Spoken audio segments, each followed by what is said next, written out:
Welcome to SCOTUScast, a project of the Federalist Society for Law and Public Policy Studies. Our contributors join us from around the country to bring you expert commentary on U.S. Supreme Court cases as they are argued and the decisions are issued. The Federalist Society takes no position on particular legal or public policy issues. All expressions are those of the speaker. Hello, and welcome to SCOTUScast. I'm your host, Kyle Hammerness, on behalf of the Faculty Division of the Federalist Society. We are here today to discuss Wisconsin Bell Incorporated versus United States ex rel. Heath, which was decided by the court in a 9-0 decision on February 21st, 2025.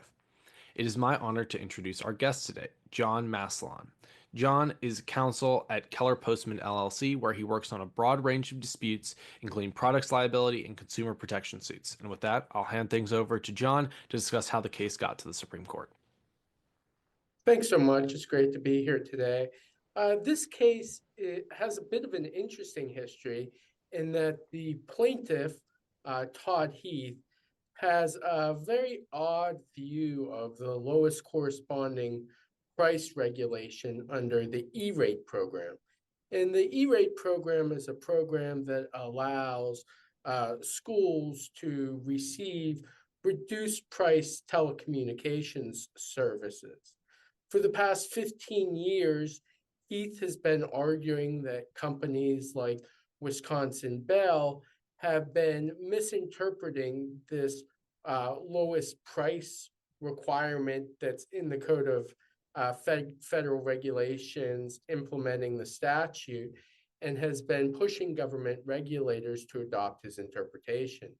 Unable to do so, he filed this QTAM suit, which means he sued Wisconsin Bell on behalf of the United States, arguing that they are violating the False Claims Act with how they are charging schools.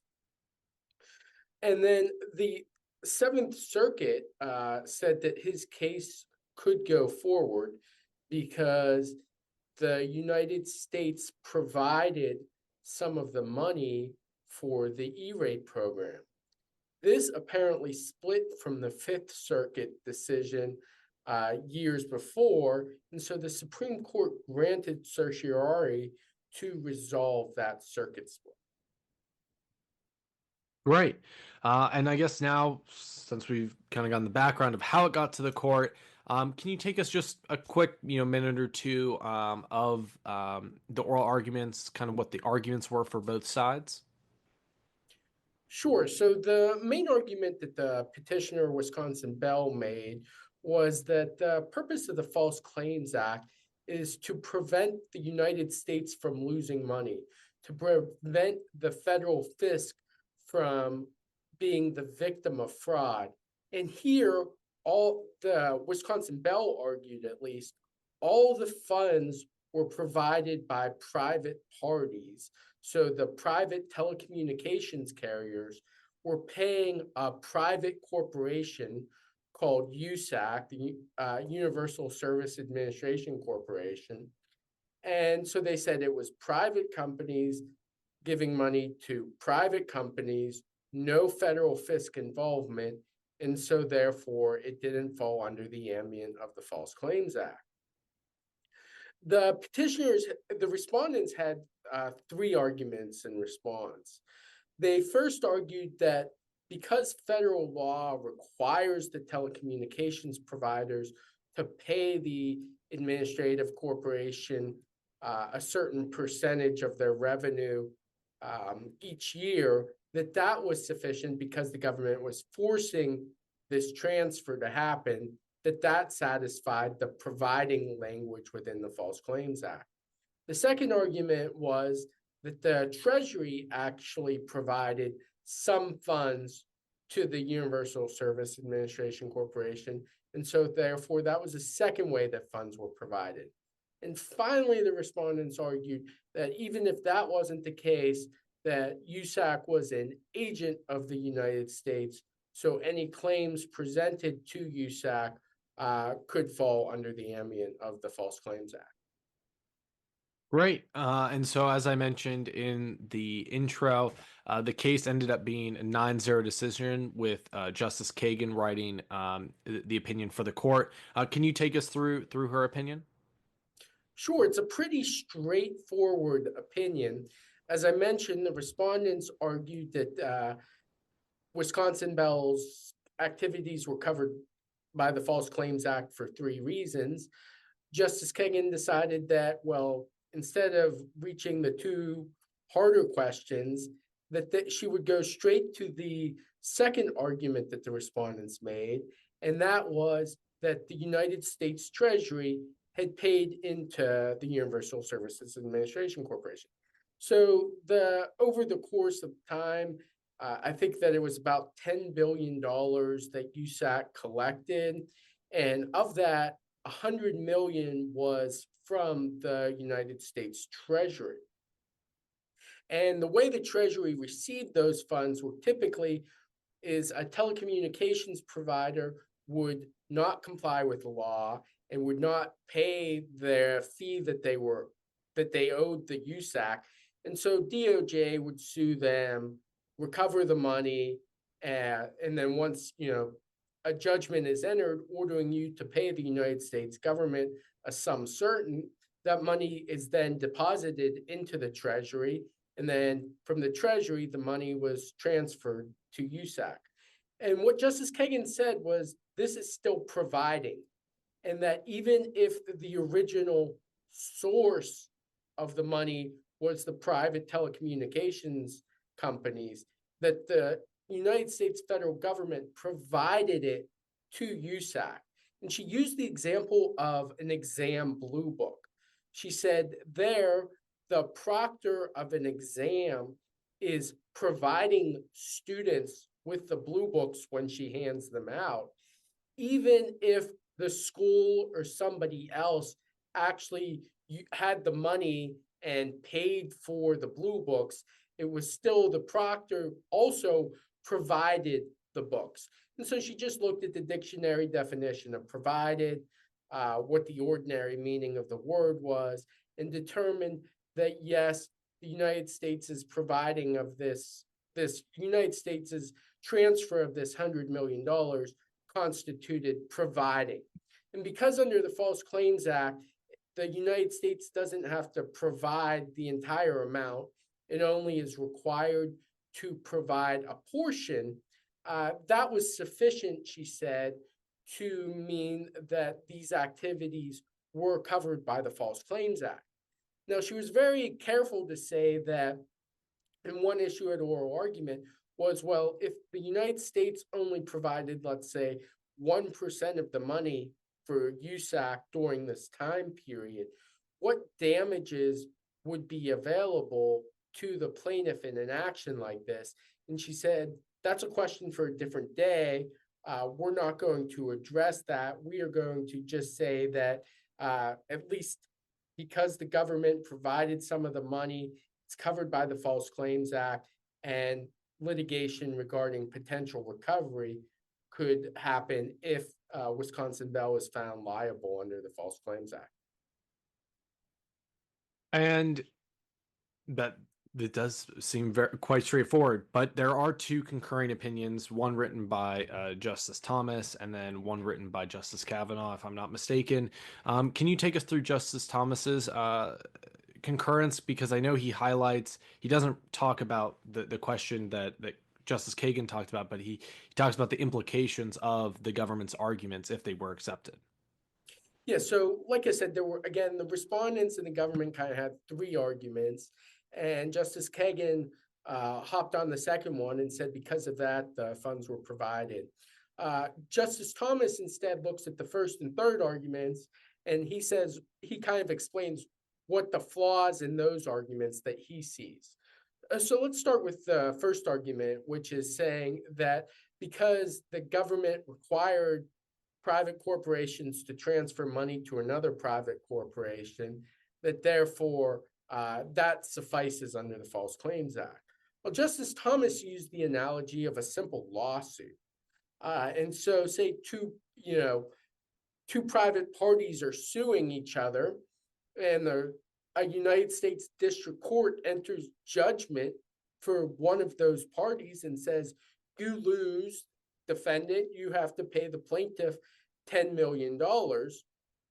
Well, under the government's theory, Justice Thomas says, that transfer of $10 million, because the federal court is requiring that transfer, could be seen as, providing money, that the United States is providing money to the plaintiff.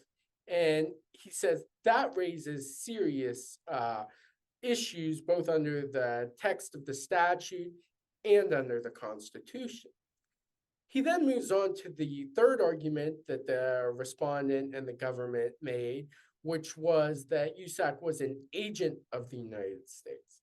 And he says this would run into statutory problems because there's a federal statute that bars the United States agencies from creating corporations without express congressional approval. So, for example, actually, when USAC was created, there was the FCC tried to create a private corporation that was a subsidiary of the FCC. And in the end, Congress said, you can't do that because it violates the Government Corporate Control Act, and therefore you must have this as an independent corporation. And that's kind of how USAC is now situated. Great. And then Justice Kavanaugh had maybe one of the shortest concurrences I've ever seen. It was, maybe 10 lines, if that. Can you just quickly talk about that? I actually think this might end up being one of the most important parts of the decision. And that's because this is a rehash of his concurrence from Polanski, which is another recent False Claims Act case, where he raised the same issue. And Justice Kavanaugh believes that the qui tam provisions of the False Claims Act might be unconstitutional. So he raised that issue in Polanski. There he was joined by Justice Barrett. Justice Barrett does not join his concurrence here, which is very interesting, and don't know really what to make of that, whether she's reconsidered her position or she just decided she didn't need to join it this time because she joined it in Polanski. And then Justice Thomas joined it as well here. He didn't join in Polanski because he dissented in that case, but it looks like there's at least 2, possibly 3 votes to grant cert on the question of whether the False Claims Act's qui tam provision is constitutional. And we're seeing a lot of litigation on that issue in the lower federal courts right now.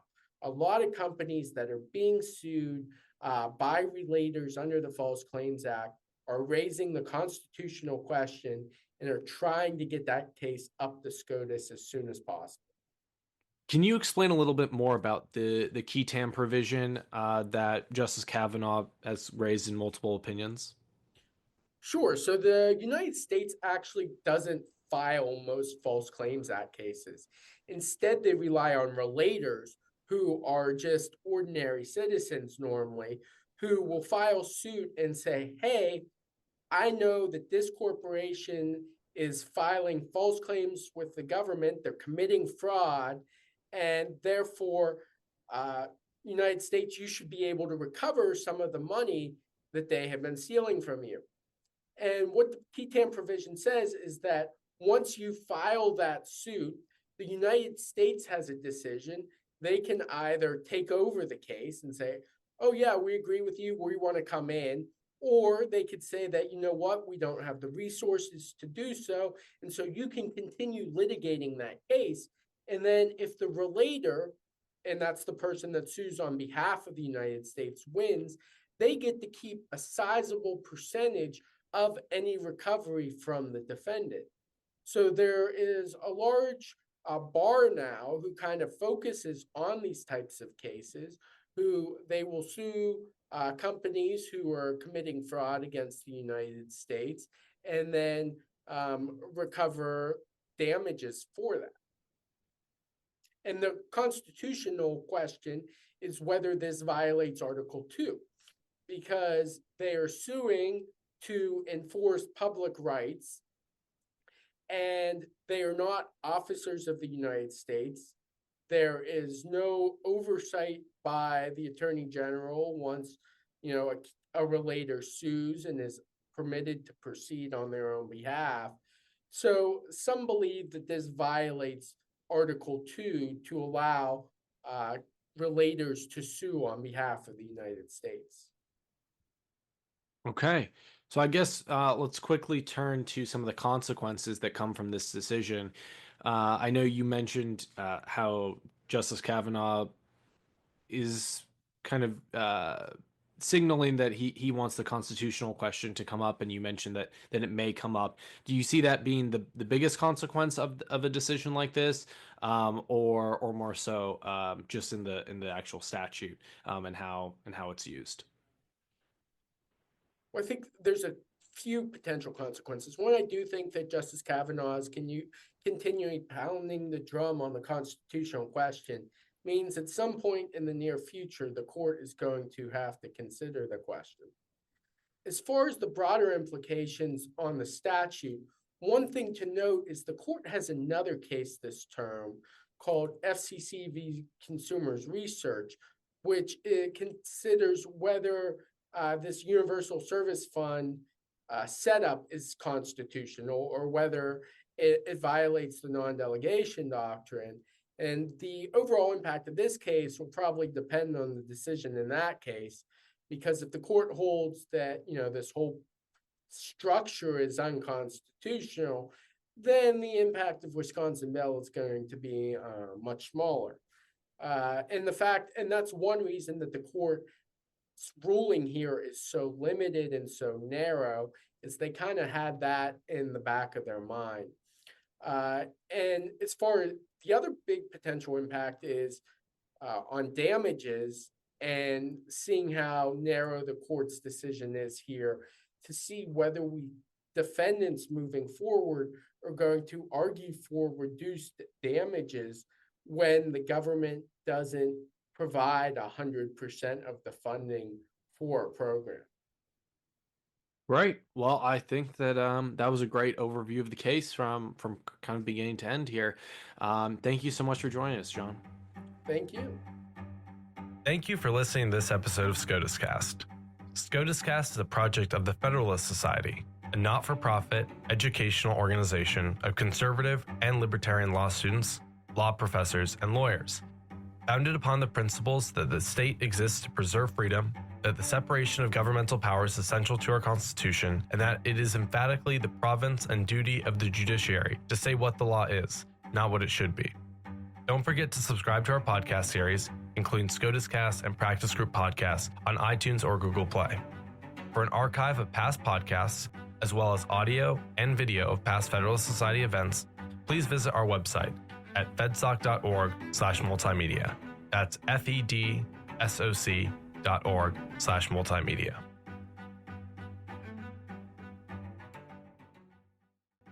This has been a FedSoc audio production.